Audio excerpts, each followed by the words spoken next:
Hello, my name is Dr. Tom Bennett. I'm with the Battleship New Jersey Oral History Program. Today is August 28th, the year 2013. We're aboard the Battleship New Jersey, which is berthed here in Camden, New Jersey. And I'm working with Mr. Don Surowich, an assistant in the program, and Mr. Hugh Sung, also an assistant in the program. Today we're interviewing Mr. Stephen F. Sheehan, who served in the Navy from 1966 to 1969, and specifically served aboard the battleship from 1968 until 1969 during his tours in Vietnam. Stephen, also interesting enough, is the current president of the Battleship New Jersey Veterans Association, and he has volunteered very kindly to be president for the years 2013 up till 2017. And the Battleship Veterans Association currently has over 900 members to it. And Steve, next week you're holding your annual meeting in where now, please? The reunion is going to be in Virginia Beach. Virginia Beach, good. Well, let's start the conversation. By the way, Steve was also aboard the battleship working as an E-Division electrician. And he served in various areas, working on the generators, aft steering watch, the power shop, and also the motor rewind section. If we have time on this tape, we'll try to go to one or two of these areas where Steve worked so he could demonstrate his specific tasks. Well, let's start off the conversation, Steve. How did you, first of all, get involved with the Navy and then the Battleship New Jersey? Tell us that story. Graduating from high school, I had not a whole lot of what I thought were great options. So I actually was in boot camp. I enlisted in the Navy. I was in boot camp 3 weeks after high school graduation. Graduated on June 10th, and July 1st I was in boot camp. What year is that, please? That was 1966. 1966. Where did you go to school? Bishop McDevitt High School, Wyncote, PA. Oh, good. I was a Royal Lancer. So I went to boot camp, and I figured that was going to be the start of a lifetime in the Navy. After about maybe 6, 7, 8 hours, I realized that was not going to be a lifetime in the Navy. What caused you to change your opinion so quickly? Actually, it was boot camp. Boot camp is not as easy as I thought it was going to be. As a 17-year-old, I was actually still 17 years old, wasn't 18 years old yet. You always have a tough time following directions and taking criticism and things like that. And after a while, you get used to the regimen of boot camp, and it wasn't as bad as I initially viewed it, but I still didn't think that the Navy was going to be what I was going to do for the rest of my life. At that point, I had an option to stay in for 6 years in the nuclear power program. I was told that I had my choice of what I wanted to be. I wanted to be an electronic technician. I ended up an electrician mate, which means it's the difference between working with transistors and working with high horsepower motors. I really wanted to get into electronics and didn't get into it, so I just decided that after 3 years I was going to make my own way. Okay. Tell us a little bit about boot camp. What was it like? How long was it? What was your training like? Boot camp was very interesting, especially for someone that was as young as I was. As it turns out, I had the highest GCT, General Classification Test score, of my company in boot camp, 81 sailors, some of whom were actually had time in college or college graduates, because the time the draft was going on and they were trying to get into the Navy before they got drafted into the Army. And that actually did me in very good stead as far as getting through boot camp, because in boot camp they have flags. A company carries flags, and they have an athletic flag, a drill flag, and an intelligence flag, an I flag. And I always got the highest grade in the test that they gave through boot camp, so they didn't want to demote me to send me back in boot camp because I had high test scores. I was also a good swimmer, and I ended up swimming 2 of the 4 laps in the relay races in the swimming competition. I would swim the first lap, and then it went down and back, and then I would swim the last lap. So they needed me for swimming, and they needed me for intelligence. And if anybody's been in boot camp and they know the competition between training platoons and units, each officer in charge wants to have the smartest, most physically fit, etc., candidates in his unit and do anything to keep those people in the unit. Exactly. That's right. So I got hits at drill. I was dyslexic and ADD, and when they said I didn't know left from right, they would say right, and I would turn left, and I was always on the wrong foot. But it was the I score, the intelligence scores, and the swimming that got me through boot camp. If it wasn't for that, I'd probably be in boot camp the rest of my life. Not a bad job. So you finished boot camp, and where do you go? Where do you go next? To electronics school? Actually, yeah, I went to electrician school. 2 weeks, went home for 2 weeks, and then came back to Great Lakes. Boot camp was at Great Lakes, and A school was at Great Lakes. And got done, went through, I think it was 12 weeks of A school where they taught me to be an electrician. And then I had orders for... If we can stop for a minute, what is done in your A school to become an electrician? What are some of the areas you have to cover? Electrical theory? It's electrical theory. You learn about resistance of wire, conductivity, all about how to use electric meters, the theories behind electric lighting, electric power generation, because you're going to be on board ship. You're generating your own power, you're generating your own electricity when you're out at sea. So you learn all about how to troubleshoot wiring systems and the A school is the first school. There's an A school and then a B school and then a C school. The A school just really teaches you the basics, the really elementary things that you're going to be dealing with. Normally, to go to electrical school like that, you have to understand electrical theory and so on like that. Did you find a group of people, men in there, were generally more intelligent than the average Navy recruit, or no? Yeah, I guess so. Yeah, they probably were. I found out that in order to get out of my 6-year enlistment, I had to finish in the lower 1/3 of my graduating class. There were 24 people there, which meant I had to finish 17th out of 24. And so I managed to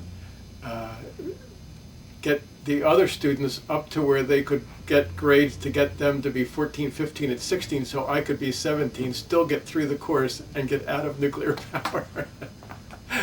But they were bright kids, and I guess electricians, were had to be a little bit sharper than the average sailor. So you finished A school. What happens next in your Navy career? Actually, what had happened was I got orders to a nuclear power school, and because I had gotten out of the nuclear power program, my orders were canceled, and I went to a special section for people whose orders were canceled. I was without orders in Great Lakes, and it was in January, which is not the best time of year to be in Great Lakes.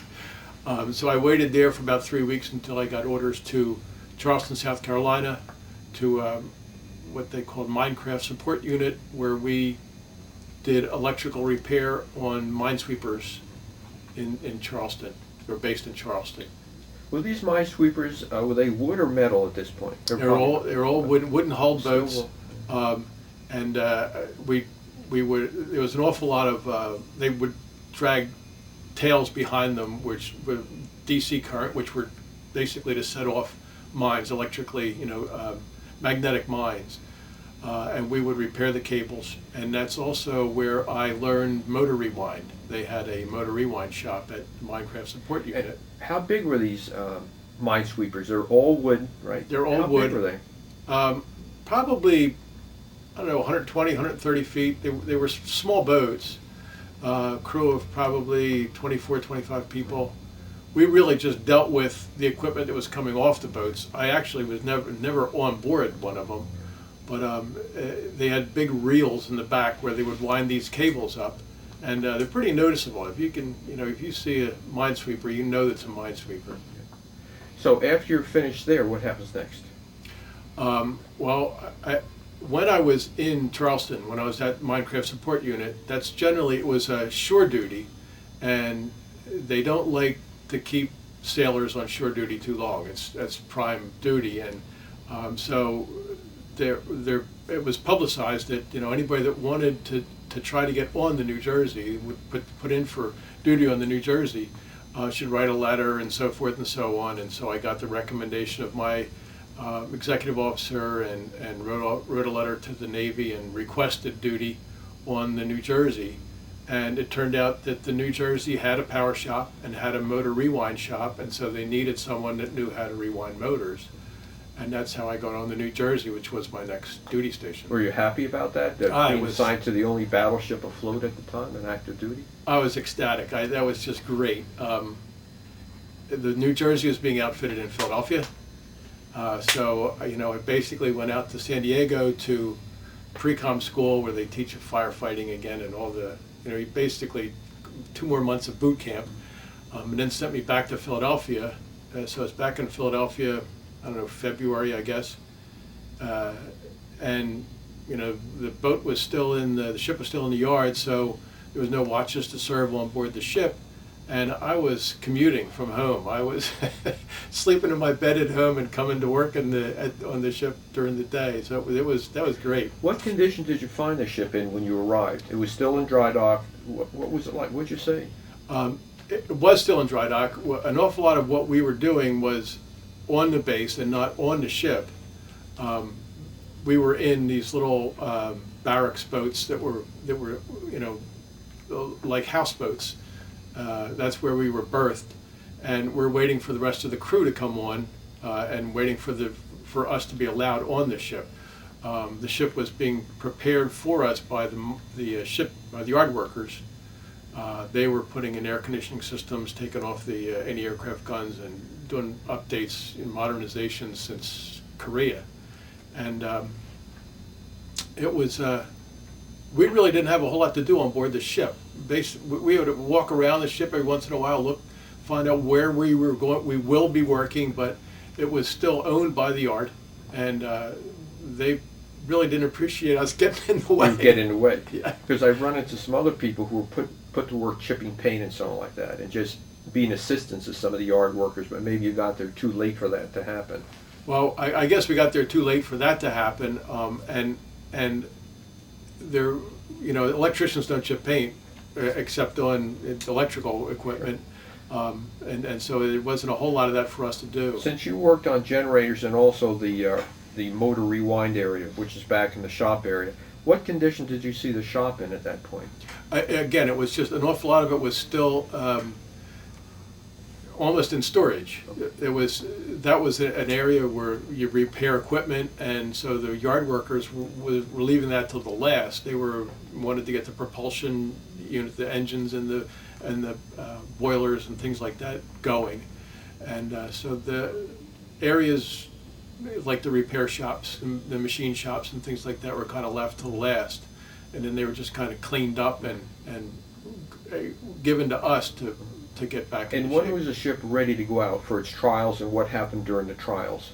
It was the trials. We went down the river, which was something kind of neat for me, being from Philadelphia, to go down the Delaware River and out into the ocean. And it was the first time I had been on a ship. I was in boot camp and A school and shore duty. So this was my first. This is my only ship. I actually left the Navy from the New Jersey, and to be out in the ocean, was kind of exciting for me. The yard workers were, all very unimpressed with the whole thing. For them, this was another day at work, and it was a long day for them because they had to be out and they're missing lunch, and so they were really kind of put off by the whole thing. For me, I thought it was great. I really enjoyed it, and at one point the captain actually wanted to see how fast the boat would go, and so he put the pedal to the metal and it took off, and I'll tell you, that was very impressive, seeing a rooster tail come up in the back of the ship like a speedboat. It was really impressive. Now, where did you, on the shakedown cruise, where did you travel to? Well, if you were on duty, now that's when we started duty stations. There were people, all the engine rooms were lit off, so there was an electrician in every engine room. All the boiler rooms the boilers were all lit off, so that there was electricians down in the boiler rooms. There were electricians in all the turrets. Anytime there was any electrical gear at all, there was an electrician on duty, and so we pretty much shared the responsibilities so that everybody got a chance to go out on the deck and watch the boat sail. And in the meantime, it was our first real exposure to how hot these engine rooms were going to get and how hot the boiler rooms were going to get. And there's still an awful lot of the yard workers' equipment laying around, and so it really wasn't our ship yet, but it was starting to get there. We were starting to get accustomed to it. Did you find any, what condition did you find the electrical systems in when you finally got on the ship and it's going out to sea on its trials? Some of the electrical system was in incredible shape. It was all brand new, and there were other parts of it that were in very good shape because the ship was very, very well constructed. It was constructed to withstand, to be in battle. And so there was an awful lot of redundancy built into it. There was, if you needed a size 14 wire, they went to 12. Everything was tied down really well. But there were an awful lot of, wires that were numbered incorrectly, so you had to kind of trace some of the new, make sure that the little wire tag that you were reading went to the right place. And sometimes when you got there, it wasn't the piece of equipment that was supposed to be there. Some of the fuses were missing. Some of the fuses were of a size and of a type that weren't available anymore. And so there's an awful lot of things that we had to update. How long did that updating take? How long did it take place? A month, 2 months? Depending Ongoing? on what it was, if something was working, we didn't fix it, and so pretty much the whole time we were on board the ship, there was a kind of an updating. When something broke, you wouldn't necessarily be able to get the exact same thing. If there was the garbage grinder back in the scullery, if you might not be able to get that motor, so that we would put the motor in to be rewound, and when you pulled the motor apart, you might not be able to get the bearings for it. So there was an awful lot of that because the ship was so old at that point. And so there was a lot of updating with every time something happened. It was not every time, but quite frequently when something happened, you would not be able to replace it.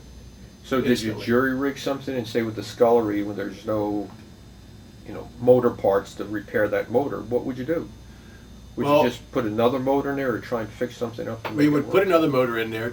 We would try to make it work, and but they made sure that everything was absolutely safe. If there was ever especially something like that where we're dealing with an electric motor that has sharp objects and there's all kinds of things that run into the garbage, and it's like a big garbage disposal, and so you have to be very careful with something like that. And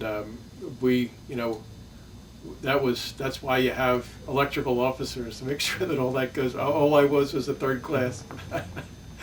Now, the ship crew knows it's going to Vietnam. Is that correct? And Oh, yeah. that early on, and what was the attitude of the ship's crew towards Vietnam and the fact that you're going to go into war? It was very interesting. We obviously had no idea what we were going to face. We had no idea what was going to happen once we got on board on the gun line.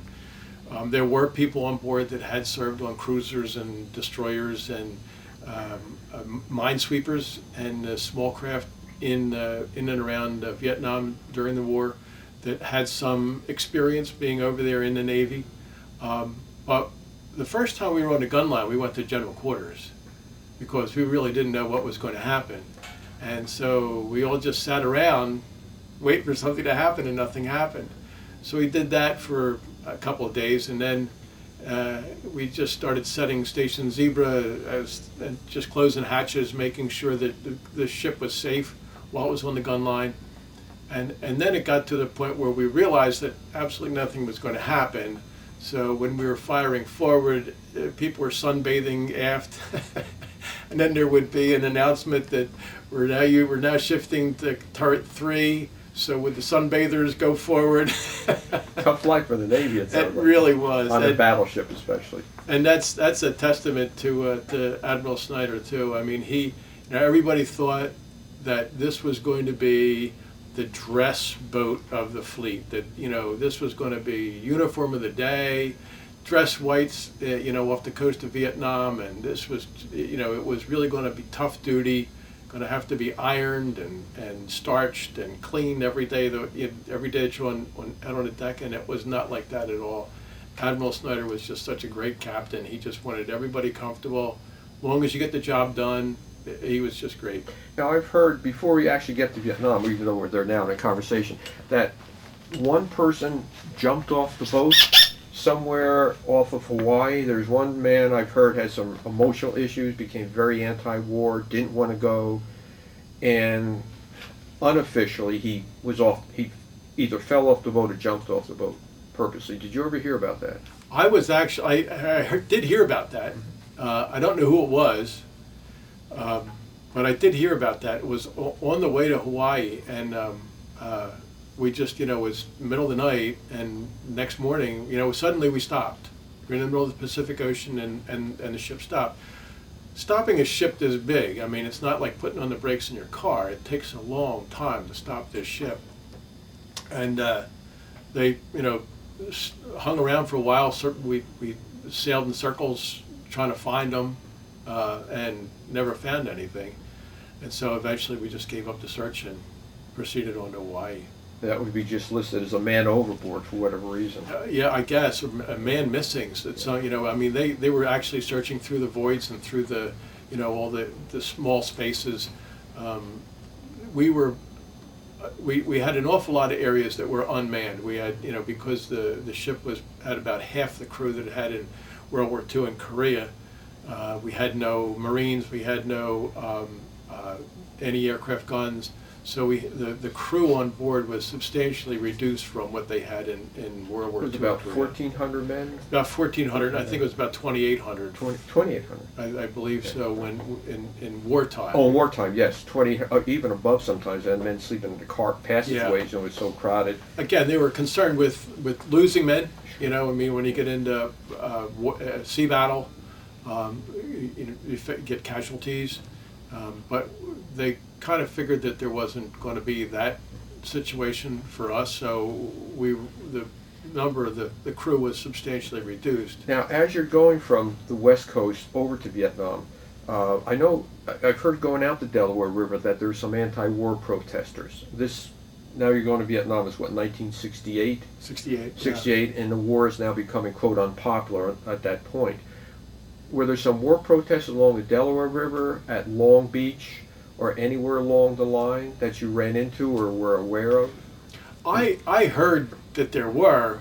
I never experienced them myself. I never saw anybody, never, there were people that said that they weren't received well when they got home. I flew home and got off a plane and got off just like a passenger coming back from vacation, and I was met by my family. So I really didn't experience that at all. Aboard the ship, were there any people affected by this? Obviously, they have girlfriends back home, brothers, sisters, mothers, fathers sending letters. Any that hit the ship's crew? Was the crew all very active and proactive in their duties? There were some flower children on board. Quite a few. I mean, we were all young kids. When you think about it, I don't know what the average age was, but now looking back on it, the majority of the crew were in their 20s, and so the music and we had to look like Navy people, so everybody had short haircuts, but Admiral Snyder could care less. Everybody was growing beards and everything else. So as far as that was concerned, that was relaxed. He wasn't going to let anybody let their hair grow long, but. There were an awful lot of young people, and just like I guess we just felt like we're doing what we have to do. When we get back, when we get home, we'll see what happens then. Okay. Talk a little bit about Captain Snyder now. You said you praise him as a captain. It sounds like he wasn't over. And any questions, by the way, from Don or you at this point? Yeah, I have a Before- question. Before we go on to Captain Snyder. You indicated before that you have some dyslexia. Yes. How much of an impediment was that for you in the Navy? I actually didn't know I had it. I didn't know that I had it until later on when my son was ADD and dyslexic, and the doctor said to my wife and I, whose son is he? And it was obviously me. And I never, I mean, I'm sure there were a ton of people my age that were ADD and dyslexic when they were growing up, but they just didn't realize that they were. I didn't realize I was dyslexic till I was 50, but suddenly when somebody says turn left and you start going like this, you realize that there's something there. There's something, there's something, a little wire that's disconnected.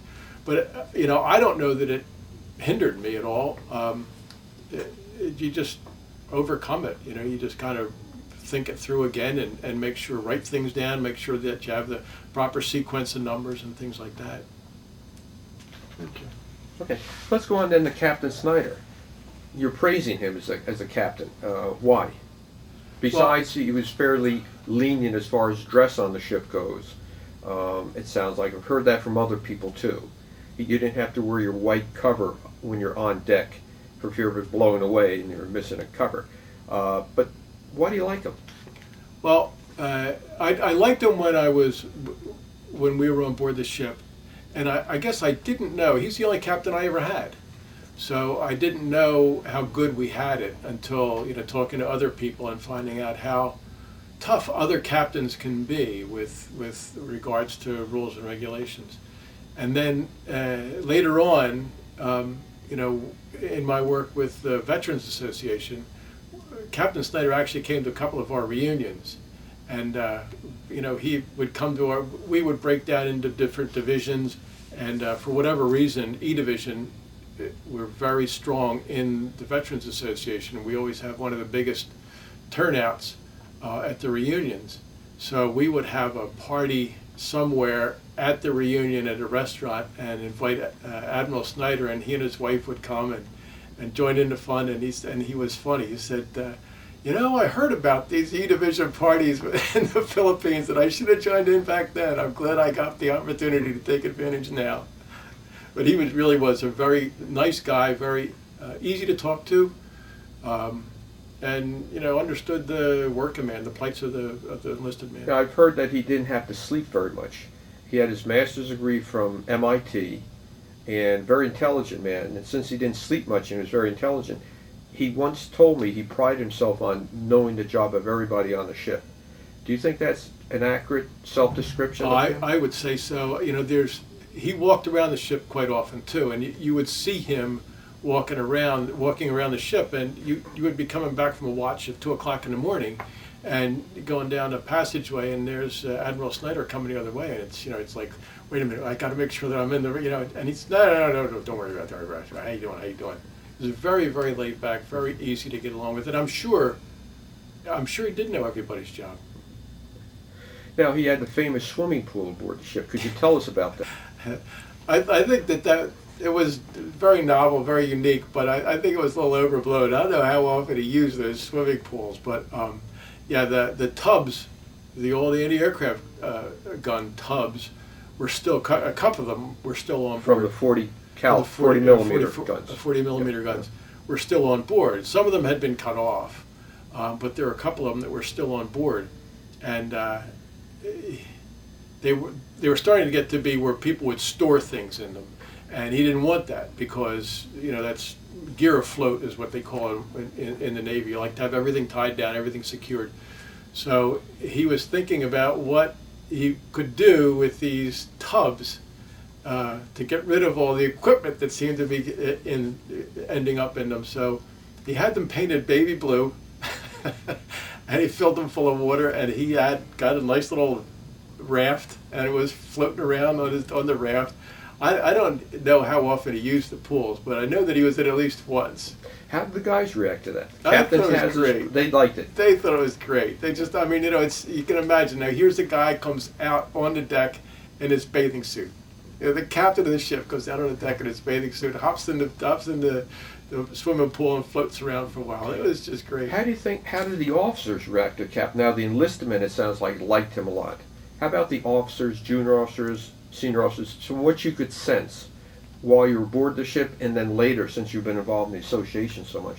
How did they react to the captain? Well, it is funny because now that we are, we're all civilians now, so all the members of the Veterans Association, it doesn't matter whether you were E1, E2, or a Lieutenant JG. You're all just civilians now, so you get to know a couple of the officers in a little different mode. Now they're people. They're not your senior officers.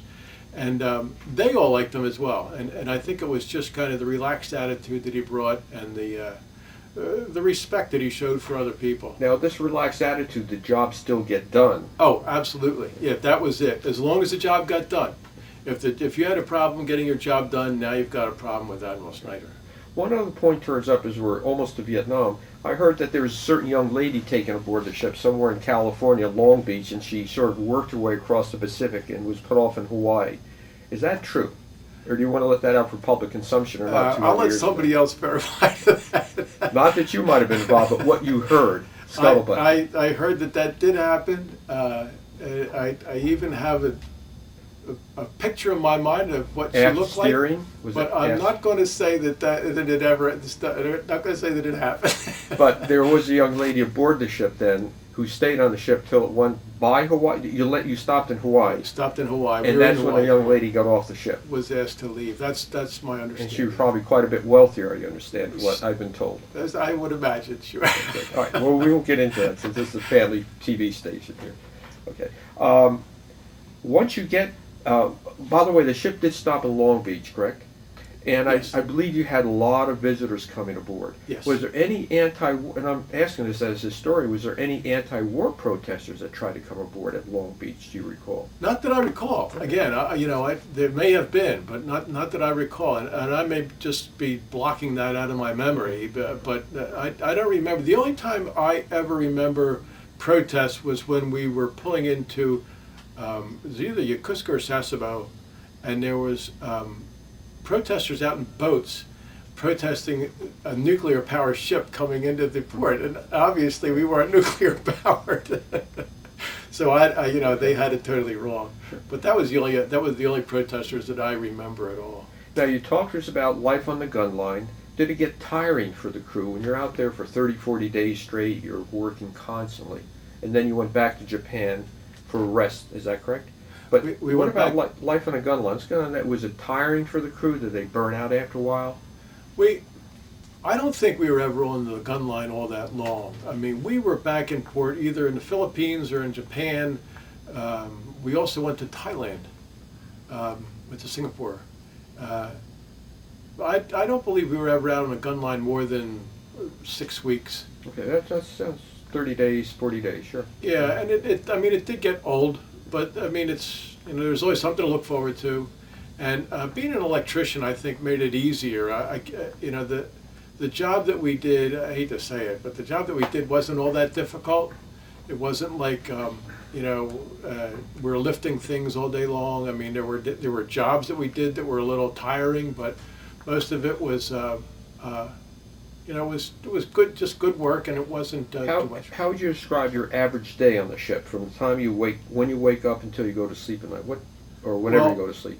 We were in 3-section duty, which meant that you were on watch 4 hours out of every 12. So the long day would be if you had a 4-hour watch, and then an 8-hour work day, and then a 4-hour watch.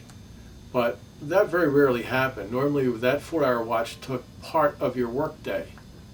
So when you were on watch for 4 hours and then work for 4 hours, and then the rest, if you were off for 4 hours. Then you're off for the next 16 hours or so. Yeah.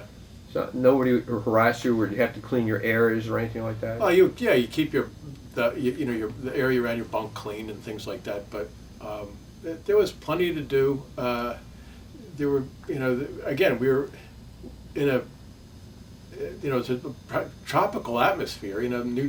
Vietnam was warm, usually warm. when it wasn't raining. And looking at the coastline from the ship, it was a beach. It was like looking at Hawaii. It was gorgeous. And so there, when you weren't working or weren't on watch, you could just go up on deck and it was like being on a cruise ship. Sun yourself a little bit. Absolutely, yeah. Fire mission that day. One person, when you were reloading ammunition, I think from an ammunition ship, was crushed. Do you recall that? Yeah. What happened? You're loading 16-inch projectiles, which are 2,000 pounds, and the ships are it's not on a street on a road. I mean the boats are bobbing up and down in the water, and the projectiles are swinging. I mean they have to move them, and somebody got crushed in between two projectiles. I wasn't there. I didn't see it. I don't know exactly what happened, but that's all I heard. Did many other men get hurt? Because you're basically working in a factory at sea is what you're on. Yeah, but it's dangerous. You can bang into things, cut yourself up.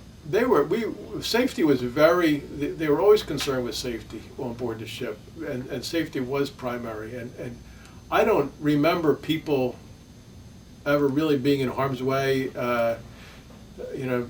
9 times out of 10, when you got hurt, it was because you did something wrong.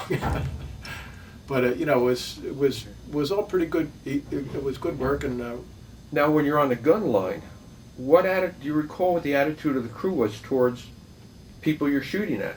Everybody said, "Yeah, let's shoot," or was it just like, "Oh, the guns are fired today. I have to move from the forward part of the ship to the aft part of the ship because they're switching 16-inch guns"? What was the attitude of the crew while you're out there towards the war and towards the firing of the guns at NVA or Viet Cong?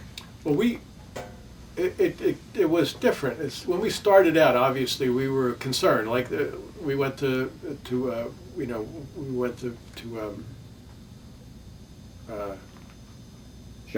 general quarters, and but then we got used to that, and then we got used to the sounds of the guns, and then I think that we really felt like we were accomplishing something when we started bringing the Army and the Marines on board and talking to the guys that had been in country. And they were using the ship like as a rest place for infantry, Marines and Army. Here we were going to the Philippines and going to Japan for R&R. These guys are coming aboard our ship, and so here we were complaining about we've got runny eggs, or we got turkey again, and these guys are coming in, and it's like you don't have to eat out of a can, So you sat next to some of the infantrymen. Oh, absolutely. What'd you talk about with? What'd they have to say? What'd you talk to them about? Well, first of all, they told us what a good job we were doing, which was great. We made us feel good, made us feel like we were accomplishing something, and that we were helping them out. And it also, like I said, let us know that we had it pretty good, and kind of cut down on the number of complaints. So it made me glad that I was in the Navy and not in the Marines and the Army. What condition did you see these men in when they came aboard, as far as their equipment or clothing and so on? Well, it was 24 hours a day. I mean, sometimes we would bring these guys on board in the middle of the night. You would hear the helicopters coming in and dropping these guys off and taking off. And there were days when we would go through a berthing space that's normally an empty berthing space with all the berths trussed up and was obviously empty. And then the next day you would go by and it was full of men still wearing their uniforms, covered in mud, sound asleep. And they would be sound asleep for, sometimes 36 hours. And talking to them and finding out that this is the first time that they really slept in 3-4 months, and it's just. You remember their smell, called the Vietnam smell? Yeah. What was the smell like? Well, it was a combination of mud, fuel oil, sweat, cigarette smoke. Nasty old canvas. Yeah, basically it was rot. Yeah. And how long did these men stay aboard the ship? It varied. It varied from sometimes they'd be there a week, sometimes they'd be there a couple days. But it was, they really look forward to it. They loved the food. They loved the showers, you know, and we had plenty. We were making plenty of hot water. Again, the ship was made for a crew that was twice the size of the crew that we had on board. So the evaporators were making fresh water, and we had plenty of water on board. It was, for them, it was great, you know. And like I said again, I can't say it enough. It really let us know how good we had it, and we suddenly appreciated, you know, where we were and what we were doing. Now, did Bob Hope come aboard the ship? Oh, yeah. Talk about the Bob Hope Yeah. Christmas special. That was something special. He's, you know, it wasn't only Bob Hope, but it was the entourage, all the people that came on board, and it was Christmas time, and that I will never forget that. Bob Hope is a great guy, a wonderful entertainer. Anne Margaret, you know, I think the world of her, just the amount of time that she spent in, you know, working with the military. You know, the girls that were on board.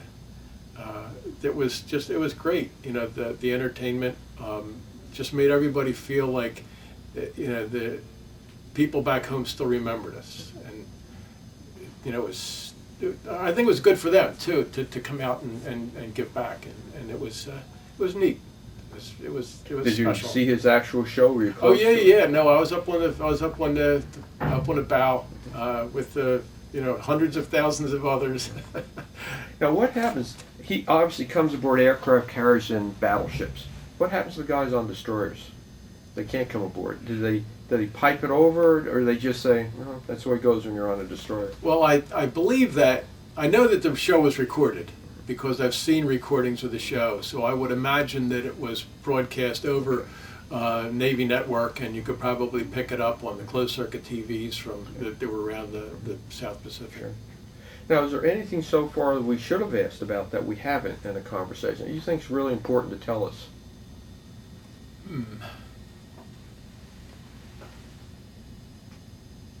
Not that I can think of. Yeah, I mean, you've touched on some areas that I had totally forgotten about. It's great. When you finally get home, when you're off the ship, you're out of the Navy, how are you received back home? Obviously, great by your family, but how about people, other civilians? What do they say to you? How do they react to you? Well, I had applied to and was accepted to community college from Vietnam. So when I got back, I started summer school. I got out of the Navy in June, and I was in summer school. And there were a number of veterans at community college. I don't know how I would have been received at a four-year college where there were people that, you know, were well heeled, you know, that had plenty of money and could afford a four-year college. I was paying, I think it was $85 a semester to go to community college, and like I said, there were a number of veterans there, and Army, Marines, Air Force. So the veterans kind of stayed together, and I think that it was, community college was a working class school, and I think that the working class people, it was a job. It was just a job. Because you're out in, what, 1969? 69. 69, yeah, big anti-war protests going on. Huge. How about outside the college, in the community, just walking around, people who knew you were in the Navy, knew you were serving in Vietnam? Any reaction to you? Not really. I mean, I had just adjusted to life as a civilian. I think we all had questions about the war. Even the people that fought in the war. I think that a lot of us participated in the war because we felt that it was what we had to do. We felt it was our duty. Whether it was just or not, who knows? You know, that's, I think that'll be debated forever. But you know, like I said, it was my duty. My country was at war, and I felt like it was my obligation to step in. How about one other thing I talk about sometimes, and I learned is your race. When I looked at the Battleship New Jersey cruise book from World War II, it's all white faces, except for a little group over here. They were the messmen and so on like that. Right, yeah. And then 1948 comes along. Harry Truman orders military to be integrated. So when you see the Korean War books and into the 50s, you start seeing a spattering of black faces, different places. Then when you look into the Vietnam period and into the 80s period, all kinds of mixed faces throughout the crew, Yeah. when they had these gigantic photographs of the whole crew. Talk to me about and also a lot of, not a lot, but some African Americans said Vietnam is a colonial war, yada, yada, yada, we shouldn't be there. And race issues, civil rights is springing up, Martin Luther King is assassinated, something like that. Talk to me about the issues between whites and blacks on the ship, whites and Hispanics. Was there any issues like that, or did you not see that while you were on the ship? We didn't, if you look at the E Division roster in Vietnam, I believe we only had one African American in E Division. That was Jimmy Peace. Really, really nice guy, first class. We had a couple of Hispanics, but that wasn't a problem. I mean, you get in a group of guys, you have to have a sense of humor. I don't care whether you're black, white, Italian, Irish, whatever. You have to have a sense of humor. If you don't, they'll just rip you apart. How about on the rest of the ship? Did you hear of any issues like that turned up? I understand that there were, and again, a lot of the African American sailors were the deck rates, gunner's mates, the bosun's mates, and the scullery, the kitchen workers, and so they may have had problems there. I know that there were blacks on board, a number of blacks on board, but I don't really remember any problems. Okay. Yeah. We had, when we were crossing the equator, there was the crossing the equator ceremony where the shellbacks become, what is it? Somebody becomes shellbacks, or I don't know what it is, but anyway, somebody becomes somebody. The old guys that have been across the equator a couple of times initiate the people that are crossing the equator for the first time. And I understand that there was some problems during that ceremony, but it was short-lived and long forgotten, and I don't think it was a big deal. By the way, today we're having more women being integrated throughout the military. You were serving at a time when women were not involved in combat ships. What's your reaction today to now women becoming captains of ships, pilots, and so in the Navy? To be honest with you, I don't know how it would work out. I really don't. I don't know how they do that. I mean, when you get a woman in the crew, I would imagine they need to get some kind of segregated sleeping quarters or something. I can't imagine integrating a woman into the sleeping quarters of this ship without an Having some incident. problem. Yeah. So you have to have bathrooms, medical facility also, examination rooms separate for females, you're saying. And probably they've done that on ships. How would you feel about working with females alongside of you on the battleship New Jersey someplace? Would that have worked? I wouldn't see a problem working with them, and again, I just see it as a logistical problem. Where do they sleep? Like you said, the medical equipment and all that stuff. I'm sure they can accommodate it, and the work that we did, most of the work we did as electricians, a woman could do. It wasn't heavy lifting or something like that? Not much of it, and what there was always plenty of people around, so it was all usually split up a couple ways. Now, I want to ask one area I want to talk a little bit about is your work as president of the BB-62 Veterans Association. But before we get there, your impact on your life, how did that impact your life, your 4 years in the Navy? Huge. It was huge. Like I said, when I joined the Navy, it was because I didn't have many options coming out of high school. And the one thing that I guess I never realized was that the GCT test. When I found out how high I scored, I was surprised, quite frankly, surprised. And I think that suddenly I looked at myself in a whole different light. Now the Navy made me more self-confident. You have to take care of yourself. And doing that made me aware that I could do that. That I was capable of much more than I thought of. And I went on to college graduate, had my own business. And What did you do, by the way, in business? What was your? I sold commercial heating and air conditioning equipment, Okay. and had my own office, and retired from a very successful business. It was gave it to my nephew, and he's even more successful now.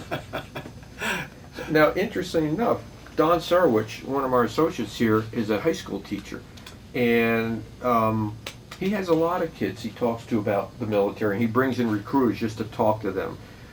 If you could come into his high school class of juniors or seniors, what would you say to those young people today, based on your experiences? I'll tell you what, seriously, I took my SATs as a junior in high school, and this is a Catholic school, so the guidance counselors were priests, and I remember going up to the guidance counselor's office and saying, they give you a list of 3 schools that you should send your scores to. And I said to him, who should I send my scores to? And the guidance counselor told me, don't bother. That was his answer, don't bother. So I didn't bother. I ended up with an SAT score of 1,000. Never even knew that was better than half the kids that were going to college. They were kids went to college with 880s, and I had a combined score of 1,000. I never even knew. Never, a guidance counselor told me not to bother, so I didn't bother. Times were different back then. I It's the way they guess, yeah. consulted with you for your future. Yeah. Did you do something wrong to cross this person by any chance? Well, again, I had ADD, and I was dyslexic, and I was pretty much in a discipliner's office on a pretty regular basis. It was in the summer school freshman year. I did a lot of things wrong, but again, I never realized that down deep inside that there was a brain that was operating And that that could be says reached. something about education at the time. We didn't have the advancements in special education we have today, where they can diagnose and remediate a lot of the issues Yeah. students have early on, not in high school, but grades 1 and 2, where they can start picking up on this and solve the problems for the students, help them out. Yeah. And have them build on their strengths, not on their weaknesses, and that's what they do today a lot. Yeah, absolutely. Sure. I mean, that was the reason why I found out that I had ADD and dyslexia was my son had similar problems, and we had him tested, and the psychologist said, which one of you is it? And it turned, it was me, obviously, and so he worked with Brendan, and now he's a very successful broker on Wall Street, and he's making more money in a year than I ever made in my life. Let's switch over, if we can, to your work as president of the Veterans Association, BB62 Veterans Association. Tell me a little bit about the association, and what do you see it doing? Where are you taking it in the future? Well, it's an organization for veterans of the ship and their spouses. We also have associate members. An awful lot of the staff here on board the New Jersey are members of our organization. Reunions are once a year at different locations. We publish a magazine twice a year, every 6 months. It keeps people up to date on what's going on, and also the editor of the Bounce, Nick Rash, does a really, really great job, and he has kind of focused all of these semi-annual, biannual, or whatever it is, editions on a certain aspect of, the commissioning, original commissioning, World War II, first Korean cruise, second Korean cruise. Unfortunately, there was only one Vietnam cruise, and then the Lebanon cruise and Desert Storm and all that. And he's really, I read, some articles that he's written about. He's a Korean veteran, and I've read some articles about when I was on board in Vietnam and learned some things that I didn't know happened. It was very interesting. So he's done interviews, and he knows an awful lot about the ship, and it's just interesting reading about that. But it keeps people together that had been together on on board the ship, and it's something that I look forward to every year. Different people come to different reunions, and tell some of the old lies that we've told from years and years and years and years. Tell things about things that we know aren't true, but it doesn't matter because we're 65 years old now. We're allowed to say Sounds good. that. But every 4 years we meet back here at the ship, and that's when we have the biggest reunion of all. Everybody wants to come back. And How many people attend your reunions normally? I think we're going to have probably 50 at this reunion, 50 ex-sailors and their wives. Some bring kids, so we'll probably have a total of about 120 people. There are tours. This is going to be down in Virginia Beach. We call it Virginia Beach because no sailor likes to say Norfolk. Bad memories of Norfolk. Bad memories of Norfolk. Although Norfolk's very nice today. Norfolk is beautiful. unbelievable Beautiful. now, but that's what it's in Virginia Beach, and there's a tour of the base, the Navy base, and a tour of Colonial Williamsburg, and the wives get together and they go on their own little, leave the husbands back to tell lies and swap sea stories. By the way, talk about things that aren't talked about anymore. One person in an interview told me that when the ship was off the coast of Vietnam, that everybody on watch fell asleep at one point, and that somehow Captain Snyder found out about it. They're all relieved of duty, off the ship the next day, taken off the ship, and the ship was cruising either, I forget, away from the coast. I think it was cruising away from the coast. It just turned, and nobody was awake. Did you ever hear of that? Or Wow. No, I never heard that. Okay. I'd never heard that. Yeah. And I stood an awful lot of after steering watches where you would know, if the boat is going off, the ship is going off course. I mean, you're basically back there, watching the rudder, and that I've been back there when we've made course corrections. Something has come across when we had to turn the ship around and go back to Japan. Suddenly you're back there and you can just hear everything groaning as the pneumatic rams just turn those rudders around, and it's the vibrations as we're making a 180-degree turn in the middle of the ocean. So I can't imagine everybody falling asleep. That's what I've heard. Now, I was But, surprised to hear that. And Captain Snyder evidently kept it very quiet if this actually happened. If it did, I didn't hear about it. But that would be typical of Snyder, is discipline the ones that did wrong. Don't take it any further. And it wasn't anybody else's fault. Nobody else did anything wrong. There's no sense in disciplining the entire crew.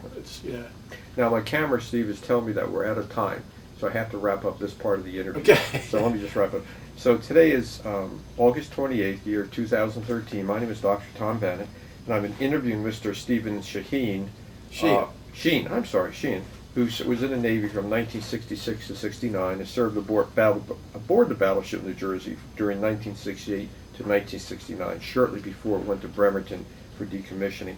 And Stephen is current president of the BB-62 Veterans Association, and he's going to be doing that work until the year 2017, so congratulations. I'm still alive. Sure. And thank you very much for the interview today. My pleasure. Thank you. I was just curious about your reaction and the crew reaction to being turned around on your way home to go back and support the Navy during the USS Pueblo crisis.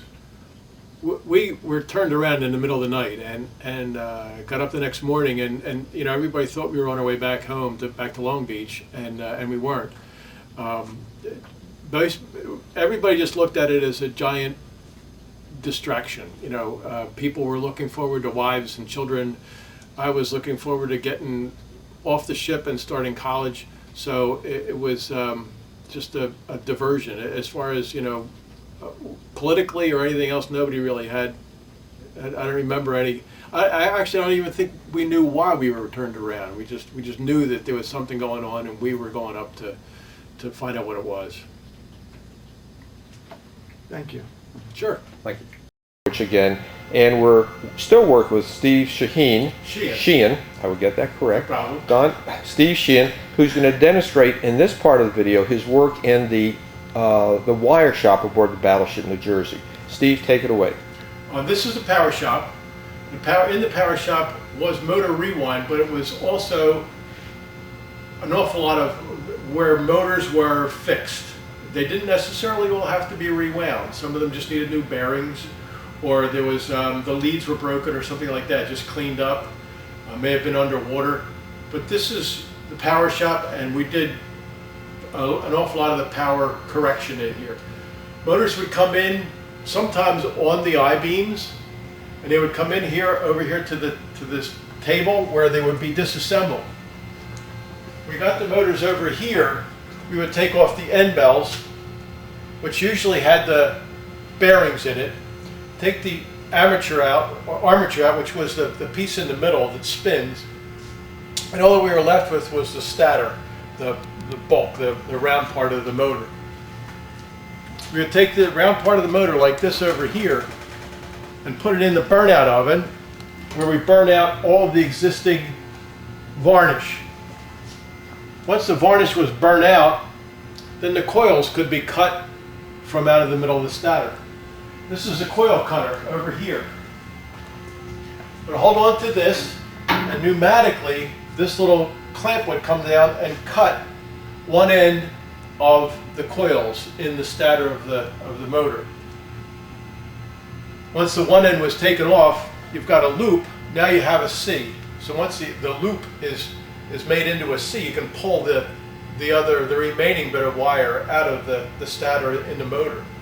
Once the motor has been cleaned of all the defective wiring, now we have to make new coils.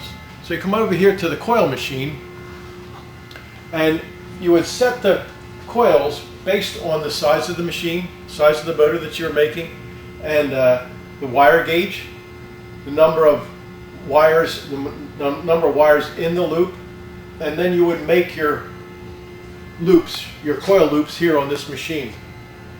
Once a number of these loops are made, they can be put back into the stator of the motor, like this here.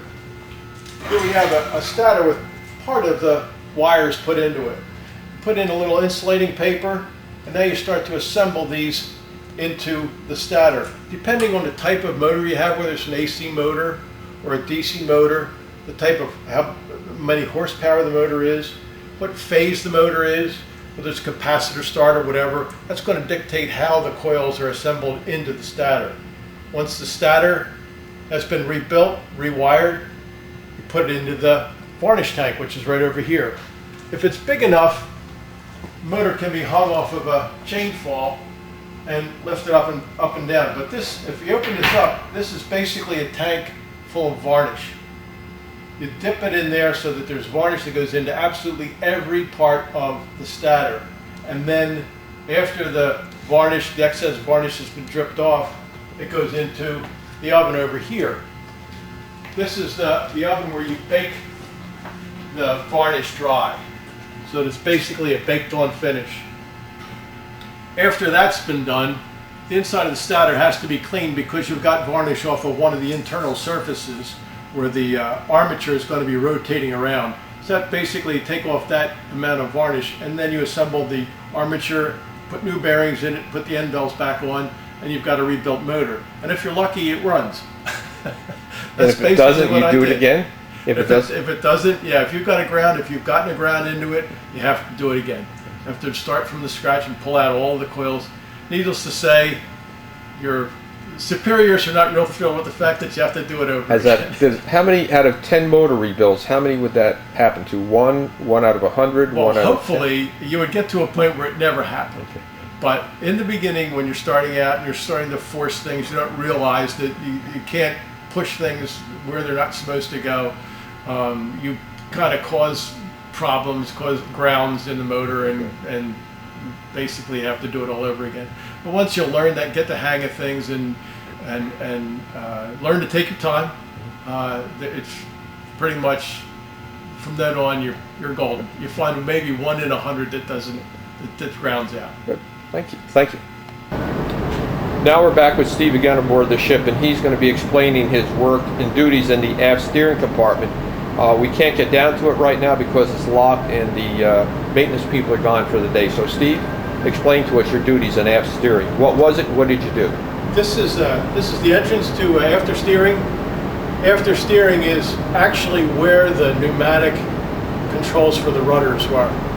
And anytime there's pneumatic or electric, there's a machinist mate and an electrician standby in case there's a problem.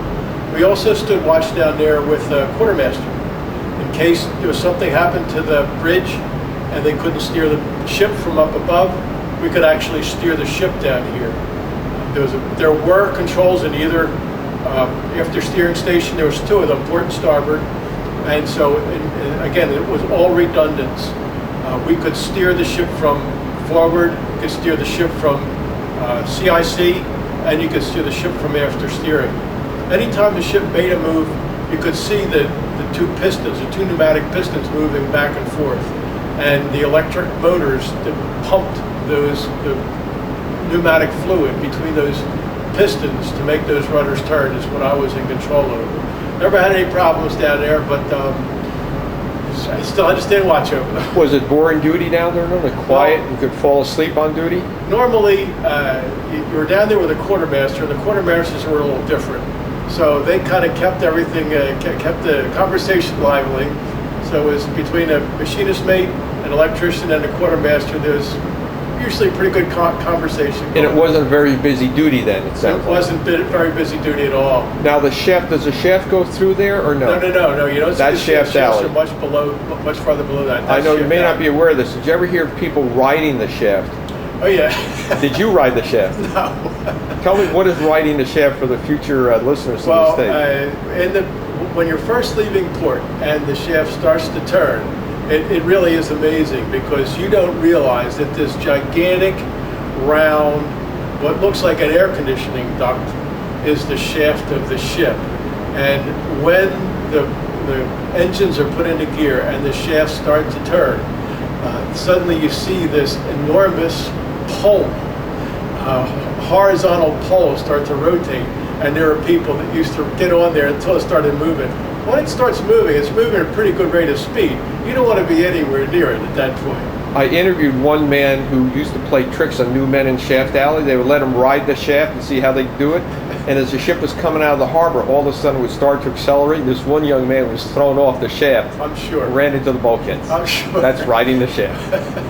Very serious Navy. Anything else about the aft steering compartment? Or should we move on? Not really. It was we were also connected to the bridge and to CIC with sound-powered phones. So that was one of the areas where I got a little bit of information that not a whole lot of people knew, because we knew what was going on. We had to know what was going on. And CIC is, what does it mean? Central Information Center. Combat Information Center. Information Right, Center, for the ship, for the viewer. That's good. Thank you. We're going to move on next, hopefully, down to the engine room area. Okay. Hello, we're back again. Now we're down in engine room number 3 aboard the battleship New Jersey, and we're working with Steve again. He's going to be explaining his duties as an electrician at the switchboard in engine room number 3. Steve, go ahead. This is the switchboard that actually controls generator number 5 and generator number 6. 1 and 2 are in the first engine room. 3 and 4 are in the second engine room. 5 and 6 are in the third engine room, and 7 and 8 are in the fourth engine room. The 4 engine rooms, 8 generators. I've been told that this ship had enough power to maintain the electricity needs of the city of Seattle when I was on board. Incredible over redundance in case we lost an engine room, got flooded, whatever. The ship had plenty of power. What we used to do is just maintain, look up at the board, find out what you were drawing, what you were putting out, and usually during your watch you had to either add a generator or take one off the line, and that was, you would turn on the synchroscopes with this little switch here, and these little sync lamps would tell you when your generators were synchronized. Once they were synchronized, then you just trip the breaker and close the breaker. If the generators were not synchronized, you could literally lift one of those generators up off of the engine deck. Electricity works on a 360-degree cycle, so you have to synchronize all the cycle of the electrical current so that the generators are at the same point in their in the cycle. Once they're at the same point in the cycle, then you close the breaker and you basically shed the load amongst the two generators. Was this a busy place to work when the ship's at sea? Well, you're constantly maintaining the generators. There's usually one shutdown so that you made sure that you provided maintenance on all the electrical equipment here.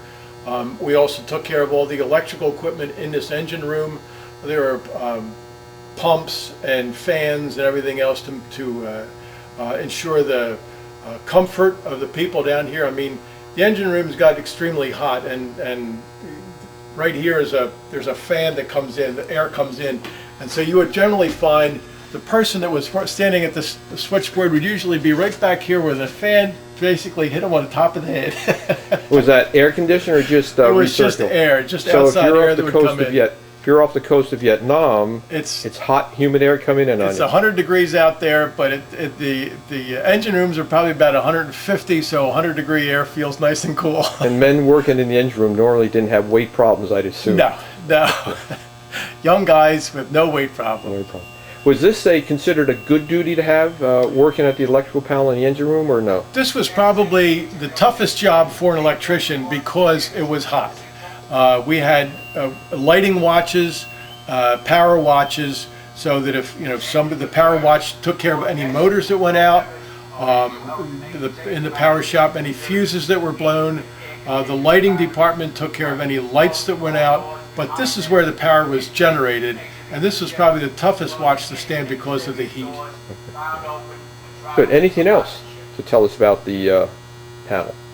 How long would they put a junior person on this panel, or would it take some experience to be responsible for all of this? First couple of watches that you would stand down here, there would be somebody here with you, but generally, because it wasn't the nicest watch to serve, it were the junior people that served them. Good. Well, thank you, Steve, for explaining the electrical panel in engine room number 3. I believe that engine room number 3 is where Bob Dingman and Joe Cusimano also worked. This was their job. My job was in the power room, but I stood watches in this engine room. But I think Bob Dingman, who's vice president of the Veterans Association, and Joe Cusimano, who's a guy that I see on a regular basis in the Veterans Administration, they worked down here in this engine room. This was they controlled this. This is where they worked 9 to 5. Now you can make them feel homesick and tell them that you were down here again. Absolutely. Well, thank you very much. Sure.